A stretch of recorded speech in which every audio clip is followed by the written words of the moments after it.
Vamos a primero a los Tesalonicenses, capítulo 5.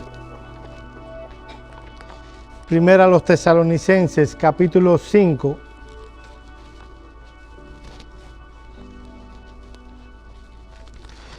Y hoy será nuestro último sermón de esta epístola. Vamos a leer los versículos 23 al 28. Primera a los Tesalonicenses, capítulo 5, versos 23 al 28.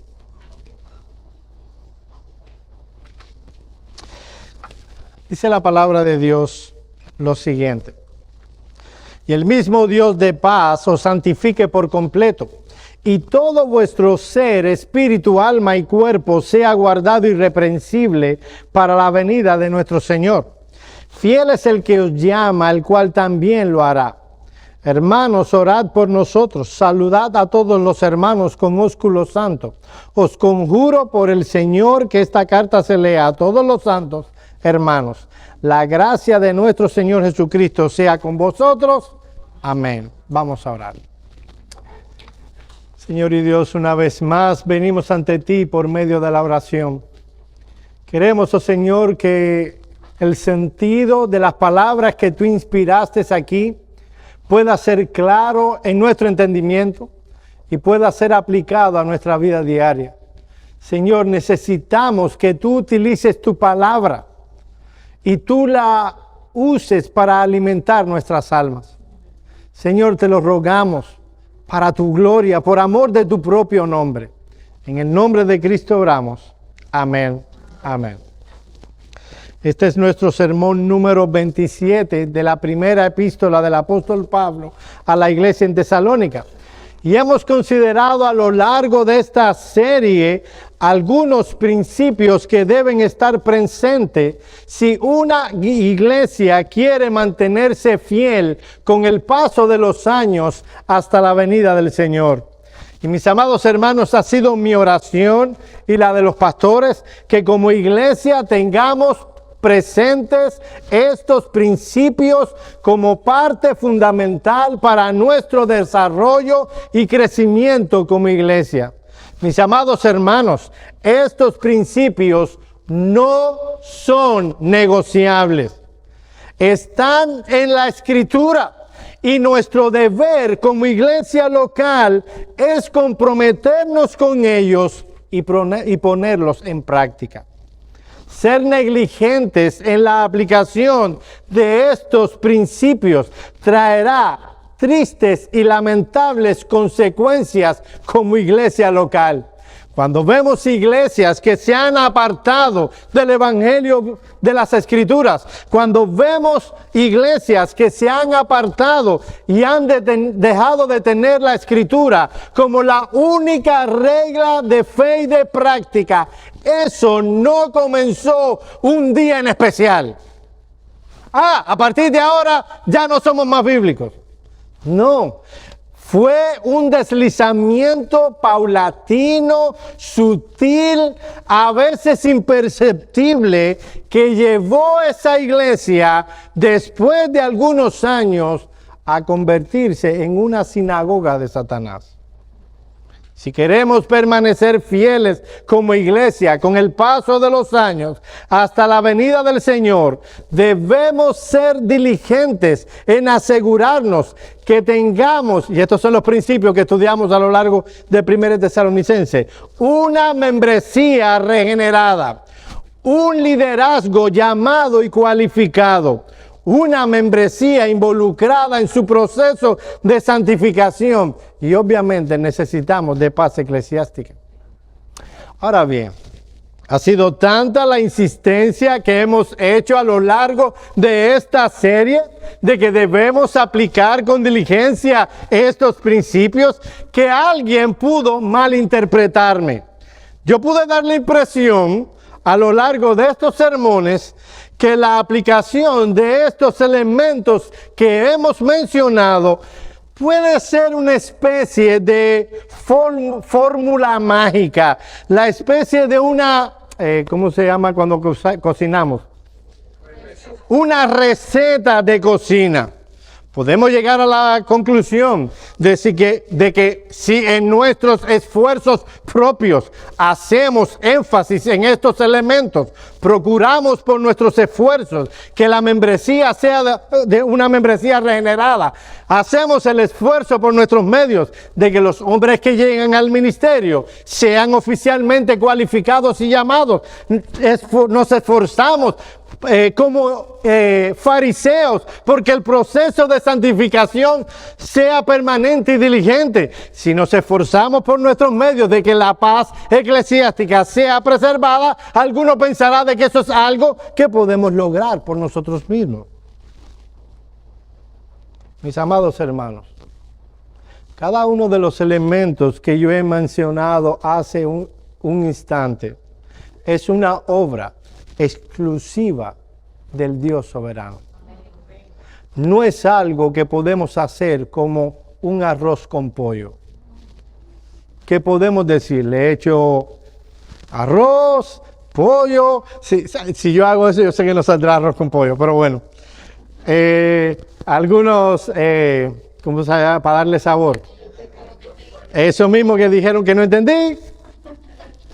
¡Puah! Hay iglesias que han tratado de forzar estos principios de acuerdo a sus esfuerzos personales y no han llegado a la meta deseada, porque falta a Dios en toda esa ecuación. Así como decíamos en un culto de oración pasado, citando el Salmo 127, que donde Dios no está, donde Dios no obra, es imposible que algo pueda resultar. Así pasa en la vida espiritual de una iglesia. Dios debe ser central, el Dios trino, por cuanto es a Él a quien adoramos y es a Él a quien servimos. Y es de eso de lo que nos van a hablar, de lo que nos va a hablar el apóstol Pablo de manera directa en los versículos 23 y 24. Después de haber Pablo enumerado estos principios, ahora él quiere que los tesalonicenses viren su vista a Dios, quien es la única fuente para que una iglesia pueda mantenerse fiel con el paso de los años hasta la venida del Señor. Mis amados hermanos, si te llevaste la idea de que esto es algo que nos remangamos las manos y allá vamos y lo hacemos, no me entendiste. Esto es algo que solo podemos hacer en dependencia de Dios. La tarea de la iglesia sobrepasa la fuerza de los mejores hombres. Solo en Dios podemos hacer que una iglesia marche adelante. Cristo es el que edifica la iglesia. No es tarea primaria de los pastores ni de los miembros. Esa es una tarea que Cristo quiere hacer y va a hacer. Así que nuestro centro es depender y confiar en la obra que el Dios Trino está realizando por medio de su iglesia. Mis amados hermanos, solo Dios puede crear, obrar y preservar una iglesia que sea fiel con el paso de los años hasta la venida del Señor, porque solo Dios es el Dios de paz. Miren el versículo 23 en su primera parte. Y el Dios de paz. El texto que estamos considerando en esta mañana está obviamente ligado con todo lo que hemos estado tratando en los versículos anteriores acerca de la paz eclesiástica que debemos preservar, desarrollar y tener. El término que Pablo está utilizando para referirse a Dios es intencional. Aquí Dios es descrito como el Dios de paz. ¿Qué significa esta expresión? Esta expresión tiene tres implicaciones para nosotros como iglesia. Al ser llamado Dios como el Dios de paz, implica que Dios se caracteriza por paz. Su naturaleza constitutiva tiene la cualidad de la paz, armonía y concordia. Él es lo contrario a la turbación, la consternación o el espíritu belicoso. A él nada le turba, nada le desconcierta. Por eso él no puede estar donde está la contienda y la disputa pecaminosa. Miren lo que dice 2 Corintios capítulo 13, versículo 11.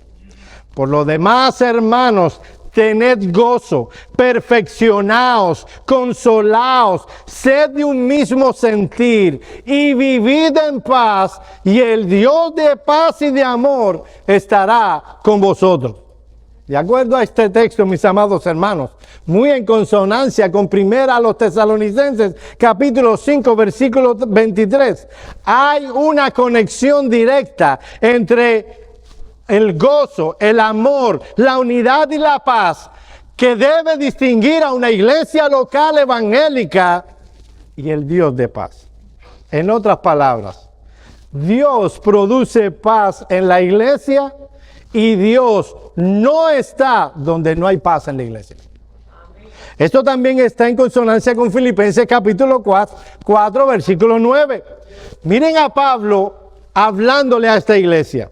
Lo que aprendisteis y recibisteis y oísteis y visteis en mí, esto haced, y el Dios de paz estará con vosotros. Mis amados hermanos, la intención del apóstol Pablo no podía ser más clara.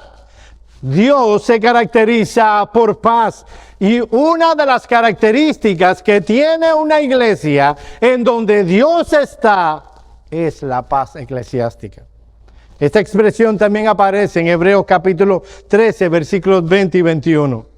Y el Dios de paz, que resucitó de los muertos a nuestro Señor Jesucristo, el gran pastor de las ovejas, por la sangre del pacto eterno, os haga aptos en toda obra buena, para que hagáis su voluntad, haciendo Él en vosotros lo que es agradable delante de Él por Jesucristo, al cual sea la gloria por los siglos de los siglos. Amén.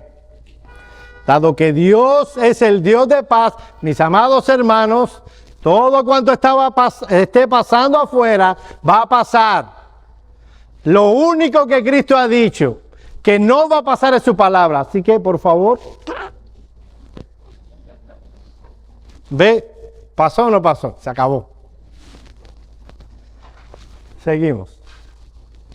Dado que Dios es el Dios de paz, es Él el que nos capacita para hacer aquello que es agradable a Jesucristo. Es por eso que todo lo bueno que hagamos como iglesia, mis amados hermanos, solo Cristo debe llevarse la gloria. Aplicar estos principios es una evidencia de que Cristo está obrando en esa iglesia y Él debe llevarse la gloria. Mis amados hermanos, la verdadera paz se encuentra en Dios. Él la posee y Él es su dueño.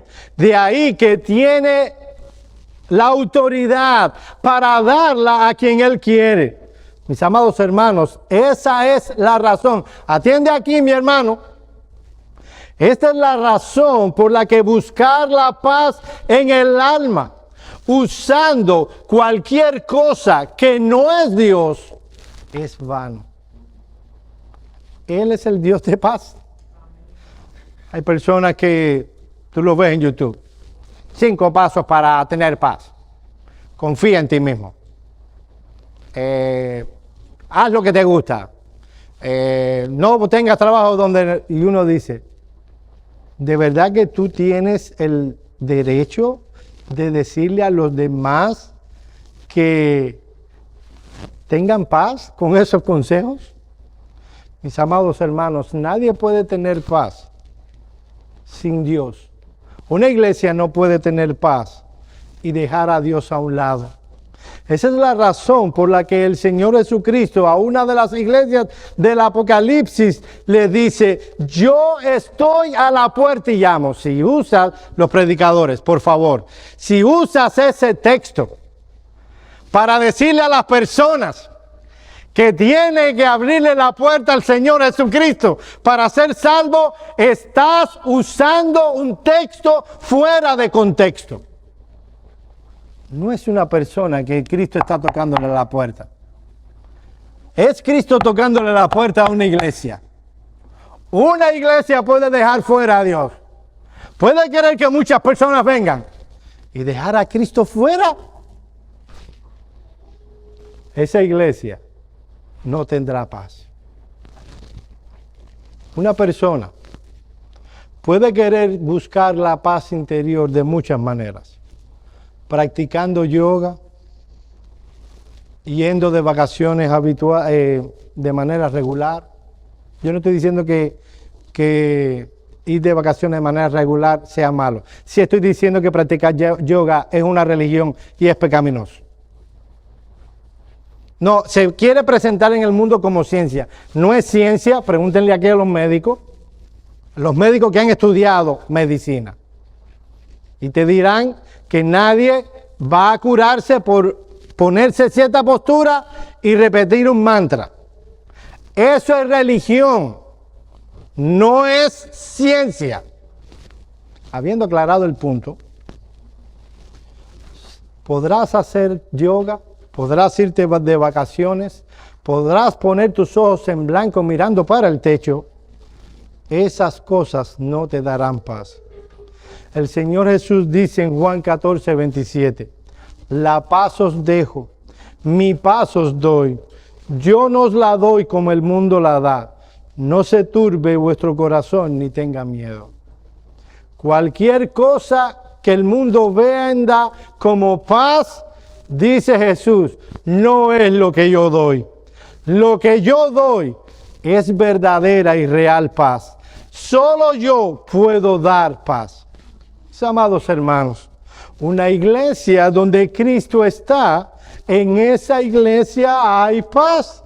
La expresión más vívida de que hay un grupo de hombres y de mujeres que tienen la paz de Jesús es que tienen paz entre ellos. No significa que no habrán fricciones. Son pecadores. Son personas que aunque no tienen el pecado reinante, tienen el pecado remanente. Y por tanto habrán malos entendidos, habrán fricciones, habrán asuntos que se tratarán bíblicamente. Y allí se demostrará la paz. La paz que solo Cristo da. En Gálatas 5:22 se nos dice que uno de los frutos un elemento del fruto del Espíritu, ahora se lo dije bien, es la paz.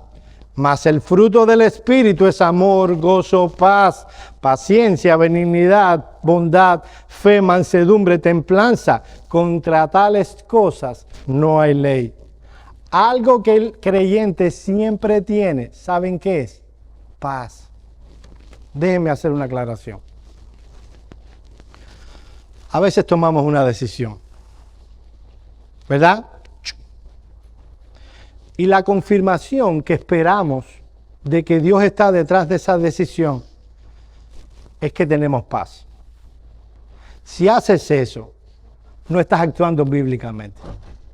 ¿Sabes una cosa? Habrá asuntos, decisiones que vas a tomar en obediencia a la palabra, porque eso es decidir por medios subjetivos. Error. Se toman decisiones por lo objetivo. A veces tomarás la decisión correcta. Es obvio por las Escrituras que eso es lo que tienes que hacer. Y no estarás tranquilo.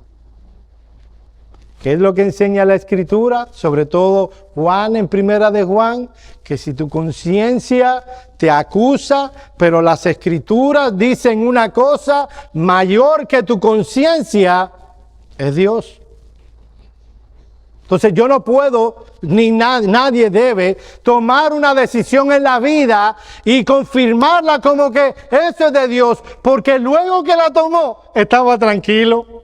Déjenme decirles, he visto a muchos pecadores estar muy tranquilos en su adulterio. Si vamos a tomar esa norma, él debería, estoy en paz, cuando él debería estar muy, muy inquieto. Ya terminé el paréntesis. Generalmente cuando hablamos de paz estamos pensando en ausencia de guerra. Pero el término que utiliza el apóstol Pablo aquí habla no tanto de las circunstancias, sino primariamente algo que pasa en el interior. Dice MacArthur, Dios es la fuente de toda paz verdadera, la paz que sobrepasa todo entendimiento. De hecho, Él es nuestra paz, que de ambos pueblos, judíos y gentiles, hizo uno. Casi se hace de teología del pacto John MacArthur ahí. En 2 de los Tesalonicenses, capítulo 3, versículo 16 dice, y el mismo Señor de paz os dé siempre paz en toda manera, el Señor sea con todos vosotros. En este pasaje, dice Hendrickson, el autor apunta hacia la fuente de poder para el creyente. Es como si quisiera decir, con vuestras propias fuerzas, vosotros no podéis cumplir los preceptos que acabo de ordenar. Necesitáis a Dios, el Dios de paz, una paz establecida por la cruz, una paz que implica prosperidad espiritual en su más alto sentido. Fin de la cita. Ahora bien, que se diga que Dios es el Dios de paz, no quiere decir, y esta es la segunda implicación, que hay algún tipo de debilidad en Dios. Que Dios se hace de la vista gorda en nuestras debilidades y pecados con tal de que haya paz. Mis amados hermanos, la paz de Dios muchas veces es una paz en guerra. Romanos 16:20 dice, y el Dios de paz aplastará en breve a Satanás bajo vuestros pies. La gracia de nuestro Señor Jesucristo sea con vosotros. El contexto en el que fueron escritas estas palabras, mis amados hermanos, es muy interesante. A partir del versículo 17, el apóstol 16, está diciendo, mira que no hay entre vosotros alguien que se esté desviando de la doctrina que los he enseñado. Dado que Dios es el Dios de paz, tranquilo, no pasa nada. No, él dice, mírenlo y sepárense de él. Por la paz. A veces hay que ser enérgicos en el cumplimiento de lo que Dios ha mandado. Así que mi amado hermano, Dios puede obrar en nuestra iglesia y hacernos ser fieles con el paso de los años hasta la venida del Señor, porque Él es el Dios de paz. En segundo lugar, mis amados hermanos, solo Dios puede preservarnos fieles como iglesia con el paso de los años hasta la venida del Señor, porque es Dios el que obra la santificación en nuestros corazones. Mis amados hermanos, la santificación es sumamente importante para que una iglesia pueda mantenerse fiel con el paso de los años. Miren el versículo 23 una vez más. Y el mismo Dios de paz os santifique por completo. Mis amados hermanos, atiende bien. Aunque el creyente ha sido regenerado por el Espíritu y el dominio del pecado ha sido quitado en tu vida, no ha sido quitada la presencia del pecado. Oye esto. En la mejor iglesia, la mejor que pueda haber. Yo sé que todo creyente piensa que su iglesia es la mejor del mundo. En la mejor iglesia que haya en el mundo, hay suficiente maldad en sus integrantes para destruirla. ¿Te has visto así a ti mismo? Como que hay suficiente maldad en ti para destruir esta iglesia. Yo sé que nadie va a decir amén a esa declaración, pero es así. De ahí que necesitemos tan urgentemente la obra de la santificación. La santificación de la cual este texto nos habla No es de lo que en teología se conoce como la santificación posicional. O sea, el hecho de que estamos en Cristo y ya por estar en Cristo somos santos posicionalmente. Esa es una de las expresiones que se utiliza en el Nuevo Testamento para hablar de santificación. Algo en el que somos puestos en el momento en el que fuimos regenerados. Pero no es de eso de lo que está hablando el texto. Este texto más bien nos habla de la santificación experimental o progresiva que ocurre en el creyente. Es ese proceso en el cual están involucrados todo verdadero creyente, en donde el Espíritu Santo está obrando en el interior de ese creyente por medio de los, valga la redundancia, medios de gracia y que conforma un carácter conforme al carácter de Cristo. En otras palabras, mi amado hermano, si tú eres cristiano, el Espíritu Santo está obrando diligentemente en tu interior para que te parezcas cada vez más al Señor Jesucristo. Lo que debe pasar, yo sé que cuando se acaba el año, hacemos planes. ¿Cuántos están cumpliendo los planes que hicieron el 31 de diciembre? No me digan. Yo sé, los que prometieron bajar de peso no lo están cumpliendo. Nos proponemos cosas. ¿Saben? Cuando termina el año y tú miras hacia atrás, tú deberías ver, observar en tu vida un progreso en la gracia. Porque el todopoderoso Espíritu Santo está obrando eso en tu interior.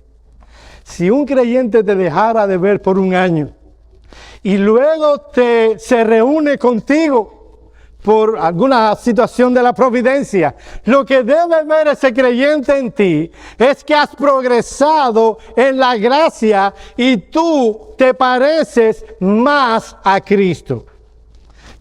Vuelvo a citar a MacArthur. La santificación es el proceso continuo por el cual Dios separa cada vez más a los creyentes del pecado y los lleva a la santidad. Lo que nos dice el texto que estamos estudiando, mis amados hermanos, es que la vida cristiana se caracteriza por progreso. Cada vez más y más somos conformados, somos hechos más parecidos al Señor Jesucristo. Puede ser que algunos avancen más que otros. De hecho, el puede ser es para decirlo suave. Algunos avanzan más rápido que otros. Puede ser que tus pasos, tus progresos sean pasitos de hormiguita, casi imperceptibles. Pero el verdadero creyente crece en la gracia cada día. Miren lo que dice Thomas Watson. Me encanta esta cita. Presta atención, un poco larga, pero oye y luego vamos a sacar una implicación de esto. Una verdadera gracia, dice el puritano Thomas Watson, es progresiva. Se desarrolla y crece paulatinamente. Con la gracia sucede lo mismo que con la luz del día. Al despuntar el alba es débil y tenue, pero al mediodía adquiere un fulgor intenso. La vida de los creyentes se compara con la luz de las estrellas y con los árboles por su crecimiento. El verdadero cristiano, oye esto, no es como el sol de Ezequías que retrocedió, ni como el de Josué que se paró, sino que continuamente progresa y avanza en santidad. El crecer en la gracia es la mejor evidencia de que se posee verdadera gracia. Las cosas que no poseen vida no crecerán. El retrato de una persona no crecerá. Si se planta un palo, aunque sea un vergel, no crecerá. Sin embargo, una planta que tenga vida crecerá. El crecer en la gracia evidenciará la realidad de una vida espiritual en el alma. Mis amados hermanos, ¿qué pasa si tú no estás creciendo? Si tú no estás creciendo en gracia, si el proceso de santificación no está siendo todo lo evidente que puede ser. Puede pasar una de dos cosas. Por un lado, generalmente nosotros no notamos nuestro crecimiento. Los demás sí. De hecho, mientras más crecemos, más corrupciones somos capaces de ver en nosotros mismos. Más lejos nos vemos. Son los fariseos los que piensan que han llegado a un nivel que los otros simples mortales no pueden llegar. El creyente que crece en gracia, que está cada vez más cerca del Señor Jesucristo, nota cuán lejos está de parecerse a Él. El que no está en ese proceso se siente confiado y tranquilo. Aquel a quien Dios no está santificando no tiene problemas consigo mismo. El Espíritu Santo no le está mostrando la realidad del corazón. ¿Quieres saber si estás creciendo? Pregúntale a otros, pregúntale a tus pastores, pregúntale a tus hermanos cercanos, pregúntale a tu esposa. ¿Puede ella notar cómo tú estás creciendo en gracia? Que si algo ella notaba en ti, alguna deficiencia de carácter, ella puede ver cómo tú diariamente mortificas el pecado y ha visto en dependencia del Espíritu cómo tú has ido creciendo. Pregúntale, mi amor, tú que me señalabas que a veces hablaba demasiado alto. Algo que no me puedo quitar es que cuando estoy tenso, empiezo a sacar mi voz de barítono. A mi esposa le disgusta. Pero eso no es un pecado, ¿verdad? Es una broma. Pero puedes preguntarle a ella. Puedes preguntarle a tus pastores. Así que puede ser que no lo notes porque estás creciendo. Pero puede pasar otra cosa. Y puede ser que tú no estás creciendo en la gracia, porque todavía tú estás muerto en tus delitos y pecados. La obra de la regeneración no ha sido operada en ti. Tú estás en amargura y en hiel de maldad. Tú estás lejos del Dios de salvación. Tú no has sido redimido por la sangre del Cordero. Tú no has venido a abrazar por medio de la fe al Cristo muerto en la cruz. Tú sigues viviendo en el mundo, disfrutando del mundo, haciendo lo que el mundo hace y pensando como el mundo piensa. Tú piensas que vas camino al cielo, pero tu andar es hacia el infierno. Tienes buenos propósitos, buenos planes en tu vida, pero la realidad es que estás lejos, muy lejos de Dios. Dios es solo una palabra que utilizas cuando estás usando una admiración. ¡Ay, Dios mío! Pero Dios no es una realidad en tu vida. Puede ser que hayas hecho alguna transformación cosmética y externa. Has dejado de decir malas palabras. Empiezas a ir a la iglesia. Puedes citar la Escritura. Pero esa Escritura no es una realidad en tu vida. Esa es la razón por la que no estás creciendo en gracia. No es que el Espíritu Santo no es diligente en sus obras, Él es diligente en su obra. Cuando Dios obra en el corazón de un hombre, la convicción de las Escrituras es que el que comenzó la buena obra en una persona, la culminará en el día del Señor Jesucristo. Si no está pasando eso en tu vida, deberías sentarte con Dios, reconocer tu pecado y tu maldad, reconocer que estás lejos de Él, pedir perdón. Y el príncipe ha prometido perdonar a los que en temor a Él se acercan en arrepentimiento y fe. Miren cómo lo dice Pablo una vez más.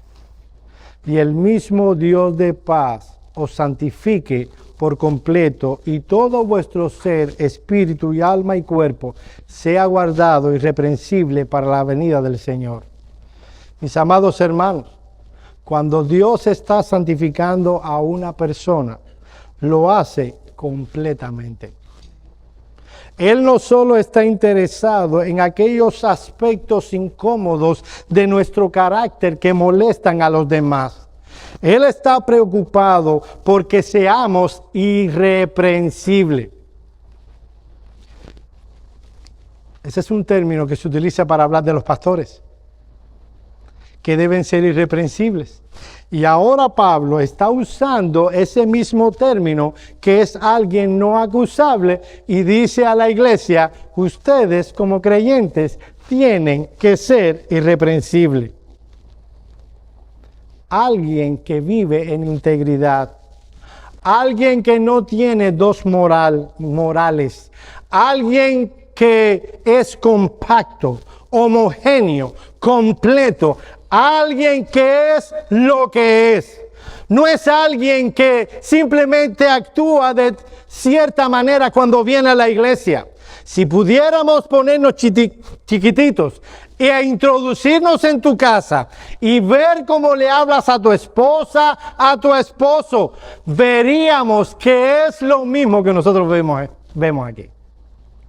Hay personas que dicen: amoroso con todo el mundo, besos y abrazos para todos. Y cuando llega a su casa, es un ácido de batería. Sus hijos quieren estar lejos de él. Su esposa no quiere ni hablarle porque nadie sabe cómo va a responder. El hombre a lo mejor está de buena. Y mira, ay, qué bueno, el papi está bien. Nadie sabe cómo va a responder.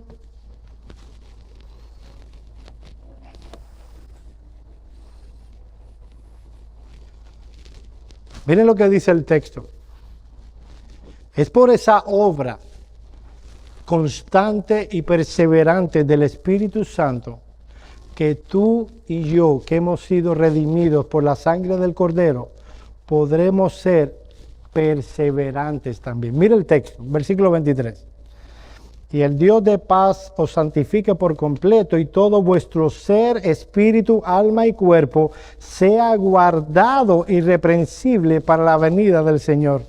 Mis amados hermanos, este es un texto importante para enseñar la perseverancia de los santos.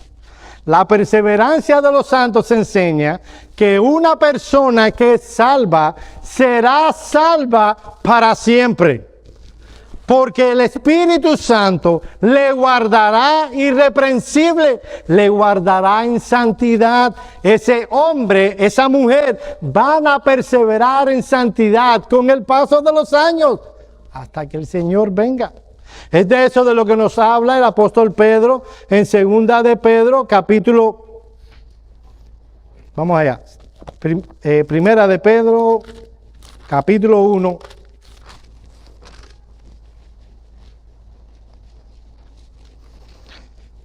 Versículo 5.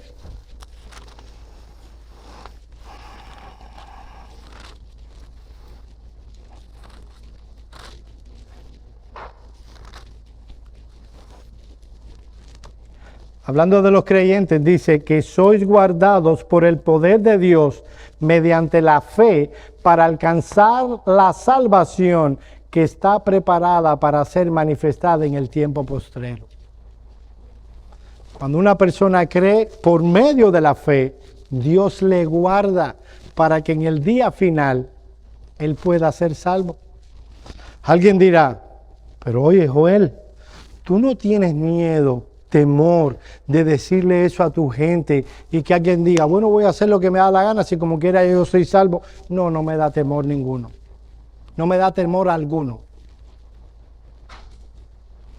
Porque la obra de Dios, de la salvación perseverante, es una obra que Dios hace. Y el creyente va a perseverar en santidad. La realidad es que una persona, una vez que ha sido salvada, será salvada para siempre. Y que el Espíritu Santo le hará obrar aquellas cosas que son agradables a Jesucristo. Es de eso de lo que nos dice Judas 24. Y aquel que es poderoso para guardaros sin caída y para presentaros sin mancha en su presencia, en su gloria, con gran alegría. Otro paréntesis. Este texto que estamos considerando en esta mañana, hay creyentes que ven al hombre de cierta manera. ¿En qué sentido? Primera de Tesalonicenses dice que nosotros vamos a ser santificados en todo nuestro ser, espíritu, alma y cuerpo. Y creen que el hombre, el ser humano, lo tengo que aclarar porque si no puede alguien llevarse una mala interpretación del texto, que el hombre se compone constitutivamente de espíritu, alma y cuerpo. Eso en teología se llama el tripartismo. Los pastores de esta congregación, en consonancia con la Confesión Bautista de Londres de 1689, y obviamente de las Escrituras, no somos tripartitas, somos bipartitas. O sea, consideramos que el ser humano se compone de alma y cuerpo, y que las palabras espíritu y alma se utilizan indistintamente para referirse a lo mismo, la parte espiritual del hombre. No tengo tiempo para explicar todo eso, pero quería que lo supieran. Si tienen alguna pregunta al respecto, podemos hablar después. Pero nosotros vemos cómo en el Nuevo Testamento se utiliza palabras para hablar del ser humano y no necesariamente están haciendo un examen antropológico del hombre. No es el propósito de Pablo hacer ese análisis antropológico. El propósito es que entiendan que el Espíritu Santo va a obrar en todo el ser humano. De otra manera, nosotros podemos decir que Mateo 22:37 enseña una diferente composición del hombre, donde no hay 3 sino 4. Si incluimos al cuerpo. O sea, en Mateo 22:37 se dice que el hombre es corazón, alma, mente y cuerpo. 4. Y en Marcos 12:30 y Lucas 10:27 se enseña que el hombre tiene 5 elementos. Esos textos no tienen como propósito hacer un análisis antropológico. Se aumentan las palabras con el propósito de dar una enseñanza. Fin del paréntesis. Así que una iglesia, mis amados hermanos, puede permanecer fiel con el paso de los años si el Dios de paz está con ellos. Una iglesia puede permanecer fiel con el paso de los años porque es Dios el que obra la santificación. En tercer y último lugar, y más brevemente, solo Dios puede perseverar, hacer perseverar una iglesia irreprensible con el paso de los años hasta la venida del Señor, porque Él es fiel. Miren los versículos 23 y 24. Y el mismo Dios de paz os santifique por completo, y todo vuestro ser, espíritu, alma y cuerpo, sea guardado irreprensible para la venida de nuestro Señor Jesucristo. Fiel es el que os llama, el cual también lo hará. Mis amados hermanos, qué bendición es saber que la obra total y completa en nuestras vidas no depende de nuestros débiles esfuerzos ni de nuestros deseos, sino el Dios fiel que nos ha llamado. Mira el texto 24. Fiel es el que os llama, el cual también lo hará. Cuando nosotros nos paramos a considerar la envergadura de la santificación, de cuánto nos falta para ser perfectos en santidad, muchos podremos caer en desesperación. Son grandes los cambios que deben ser realizados en nuestras vidas para parecernos cada vez más al Señor Jesucristo. Sin embargo, el cumplimiento de estas palabras no descansa sobre la debilidad humana, sino sobre el poder infinito de un Dios fiel que hará lo que ha prometido. Él ha prometido que fruto de la obra de Cristo en la cruz del Calvario, aquellos que sean redimidos serán parecidos al Señor Jesucristo. Él será el primogénito entre muchos hermanos y todos nos pareceremos a Él. Mis amados hermanos, este texto trae confianza y tranquilidad a nuestras vidas. Dios ha prometido hacer una obra y Él lo que promete lo cumple. déjenme dar 2 palabras de aplicación. En primer lugar, este texto nos presenta un consuelo para el verdadero creyente. Mi hermano amado, y ahora quiero hablarle de manera específica a aquellos que llevan más de 10 años en el Evangelio. ¿Cuántos de ustedes llevan más de 10 años en el Evangelio? Levanten la mano, que no les voy a decir viejo. La mayoría. Ustedes han vivido muchas batallas. Han visto mucho en la vida cristiana. Han venido sobre ustedes muchas tentaciones. Y puede llegar al punto de decir, ¿y esta lucha cuándo va a terminar? Yo podré decir, puede ser que te has preguntado en algún momento, que no voy a tener más problemas con tal o más cual tentación. Llegará el día en el que jamás que tendré que confesarle al Señor la frialdad de mi corazón. ¿Podré algún día amar al Señor con toda mi mente, con todas mis fuerzas, con todas mis almas? Son cosas como esta, cuando las analizamos, que nos llevan a gritar como el apóstol Pablo, miserable de mí, ¿quién me librará de este cuerpo de muerte? Pero mis amados hermanos, cuánto consuelo son las palabras de nuestro texto. El hecho de que tengamos esas luchas que nos lleva a hacernos estas preguntas es una evidencia de que el Espíritu Santo está trabajando. El que no tiene al Espíritu Santo ni se preocupa por eso. La inquietud y la agonía de que estas cosas nos causan son realmente un recordatorio de que hemos sido llamados por Dios. Él fue el que hizo que todas estas cosas, estos pecados, nos molesten, nos inquieten y nos quebranten el corazón. Todo esto se debe a su poderosa obra en nosotros. Pero qué bendición es confiar, mis amados hermanos, en las palabras del texto. Y el mismo Dios de paz os santifique por completo, y todo vuestro ser, espíritu, alma y cuerpo, sea preservado irreprensible para la venida de nuestro Señor Jesucristo. Y para que sea más real, termina con las palabras, fiel es el que os llama, el cual también lo hará. Pero estas palabras pueden servirnos también de advertencia, mi amado hermano.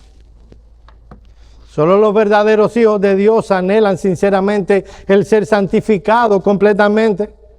Imagínate que saliéramos a las calles con una encuesta, con un mensaje, que le digamos a las personas, te tengo un mensaje. Dios te promete que vas a ser santificado por completo, librado de todos tus pecados y de todas tus tentaciones. Cualquier persona que nos oiga pensará de que estamos locos. No les interesa en lo más mínimo que sus pecados sean santificados. Pero háblale al verdadero creyente de esta gloriosa realidad y verás cómo le brillan los ojos. Mi amado hermano, ¿sabe lo que debería hacer un texto como este? No lo hagan, por favor. Llevarte a parar y decir, aleluya, gloria a Dios. El Dios que me ama, que me redimió y que me salvó, me está santificando por completo y un día me glorificará. El que no tiene estas cosas, no tiene a Dios en su vida. No tiene verdadera espiritualidad.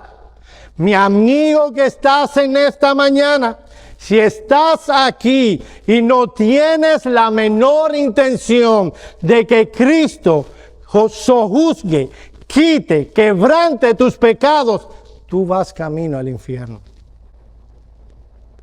Y un día te presentarás ante el juez y él te demandará lo que estás oyendo en esta mañana. Alguna persona podrá decir, yo no sabía de Dios, yo no sabía de Jesucristo, que murió en la cruz por pecadores, yo no sabía que tenía que venir en arrepentimiento y fe, yo ni siquiera sabía que decir mentiras es malo. Tú no podrás presentarte con tal excusa. Tú sabes que tus pecados serán presentados delante de ti en el juicio final. Tú sabes que has pecado contra Dios. Tú sabes que vas camino al infierno. Tú podrás tomar mis palabras y ponerlos en lo profundo de tu corazón y dejarlo allí, escondido. Tú puedes repetirte a ti 1 y 1000 veces: este hombre no sabe de lo que está hablando, yo necesito vivir mi vida, yo quiero disfrutar mi vida, soy tan religioso como él. Déjame decirte una cosa: todos los seres humanos son religiosos, todos. O tú adoras y sirves al Dios verdadero, o tú ahora mismo estás adorando y sirviendo tu propio Dios. Tú. Y cuando tú ves en la Escritura de que no hay otro Dios, aparte de todos tus pecados, Dios te condenará a ti por idólatra, porque estás adorándote a ti mismo. Un texto como este es una advertencia de tu frialdad, de tu lejanía de Dios. Pero déjame decirte una cosa, mi amigo: no tienes que presentarte en el último día sin un abogado. Cristo ha prometido de que todo el que viene a Él no le echa fuera, sino que le redimirá, le salvará en el día postrero. Yo sé que es muy fuerte la voz de tu corazón que te está diciendo: disfruta la vida, mi hijo. Vive la vida, mi hijo. ¿Qué cosa es eso de tanta religión? Primero, eso es una mala percepción de lo que es el cristianismo. Te aseguro que no hay el impío más impío. No vive mejor vida que yo, ni disfruta más la vida que yo. Y estoy hablando de mí porque no puedo decirle por ustedes, pero espero que ustedes digan: yo no necesito la paz que el mundo ofrece, porque nosotros tenemos la paz de Jesucristo. Mi amigo, tú no tienes que esperar el último día a enfrentarte solo ante el Dios que sabe todas las cosas. Tú puedes presentarte con un abogado, el Señor Jesucristo. Él es Salvador y es un buen maestro y es un buen Señor. No, yo no tengo señores. Sí, tú tienes un Señor. Tú tienes el Señor llamado pecado. Tú tienes el Señor llamado Satanás. A los hombres más religiosos, y yo estoy terminando ya con esto, más religiosos de tu tiempo, Jesús le dijo, yo sé que lo he dicho muchas veces y lo voy a decir hasta que me muera: ustedes son de vuestro padre el diablo. Ellos dijeron: no, si nosotros nos portamos bien, va a pasar una viejita a cruzar la calle y nosotros la ayudamos. Nosotros somos hijos de Abraham. Y Jesús les dijo: si fuerais hijos de Abraham, las obras de Abraham vuestro padre haríais. Tú tienes Señor, y tu Señor es malo, y tu Señor quiere tu destrucción. Tu Señor te engaña diciendo que siguiéndole a Él vas a disfrutar. Ese Señor es mentiroso. Él vino a matar y a destruir. El Señor nuestro, el Señor, es un Señor bueno. Él ha venido a dar vida y vida en abundancia. ¿Qué tienes que hacer? Ven a Cristo en arrepentimiento y fe. Ven a Cristo y cree en el único que puede salvarte de tu presente circunstancia y de un final desastroso. Yo creo que la Biblia es la palabra de Dios. Y yo creo, si la Biblia dice algo, yo lo creo.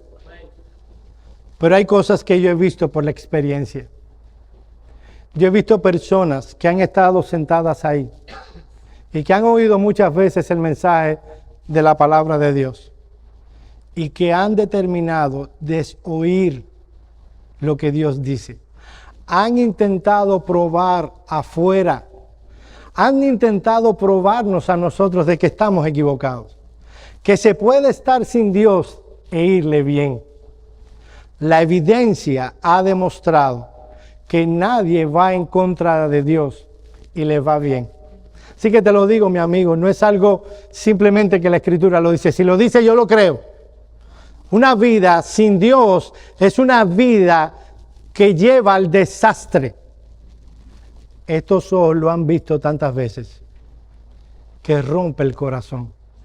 Personas que estuvieron sentadas aquí o en otra iglesia y que pensaron que nosotros decíamos falacias y mentiras cuando decíamos que una vida sin Dios va al desastre. Escogieron otro camino y están viviendo vidas miserables. Y uno se pregunta, ¿pero es que no se dan cuenta? ¿No se dan cuenta que el desastre de sus vidas es causada por su lejanía de Dios? No se dan cuenta. Tiene que venir el Hijo y darles libertad. Vamos a orar.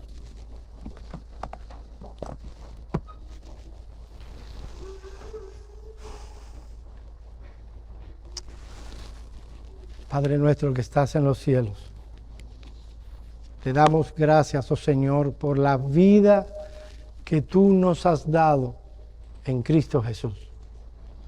Señor, nosotros no merecemos tal grado de misericordia. Nosotros merecemos, por causa de nuestros pecados, que nos hubieras dejado en nuestro andar, porque somos pecadores. Pero en tu gracia, una gracia que no merecemos, tú nos atrajiste a ti con cuerdas de amor. Tú obraste en nuestros corazones tan eficazmente que un corazón tan perverso como el nuestro ahora está lleno de amor por ti y por tu obra. Señor, hay personas aquí que aún están en esa ceguera espiritual, que como dice tu palabra, no saben discernir su derecha de su izquierda. Señor, son almas. Te pedimos misericordia y compasión para ellas. Sálvales, oh Señor, abre sus corazones, así como hiciste con Lidia. Abre sus corazones y sálvales de sus pecados. Cámbiales ese corazón de piedra por un corazón de carne.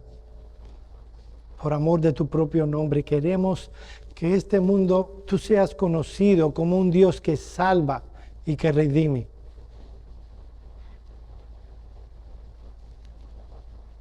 Obra en ellos. En el nombre de Cristo oramos. Amén.